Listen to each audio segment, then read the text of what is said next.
देश के सकल घरेलू उत्पाद यानी कि जीडीपी में पहली तिमाही में करीब 1/4 की भारी गिरावट आने के सवाल पर पूर्व वित्त सचिव सुभाष चंद्र गर्ग ने कहा कि यह नुकसान देशव्यापी लॉकडाउन लगाने की रणनीति सही नहीं होने के कारण हुआ है।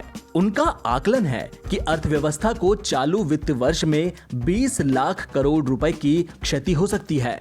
गर्ग ने यह भी कहा कि लॉकडाउन से कोरोना वायरस महामारी का प्रसार शुरू में धीमा जरूर पड़ा, लेकिन अर्थव्यवस्था को इससे कहीं ज्यादा नुकसान हुआ। गर्ग का ऐसा मानना है कि आर्थिक हालात कहीं जाकर चौथी तिमाही जनवरी से मार्च 2021 तक ही सामान्य हो सकेगी। तब तक देश के जीडीपी को कोविड-19 और उससे जनित प्रभावों से कुल 10 से 11% यानी करीब 20 लाख करोड़ रुपए की क्षति हो सकती है। पूर्व प्रशासनिक अधिकारी ने अर्थव्यवस्था से जुड़े मुद्दों पर मीडिया से खास बातचीत में सुझाव दिया कि आत्मनिर्भर भारत पैकेज में सुधार कर इसका लाभ ज्यादा से ज्यादा सूक्ष्म और छोटे उद्यमों तक पहुंचाने और बेरोजगार हुए मजदूरों की विशेष सहायता करने में किया जाना चाहिए।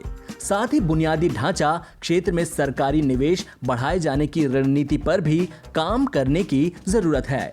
गर्ग ने आगे कहा कि जब लॉकडाउन लगाया गया तब उस समय देश में वायरस की शुरुआत ही हो रही थी।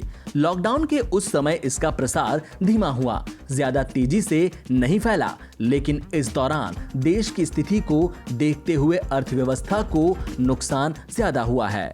उन्होंने कहा कि लॉकडाउन हटने के बाद वायरस फैलने की गति बढ़ी है, लेकिन बेहतर होता कि अर्थव्यवस्था से समझौता किए बिना महामारी पर अंकुश लगाने के प्रयास किए जाते।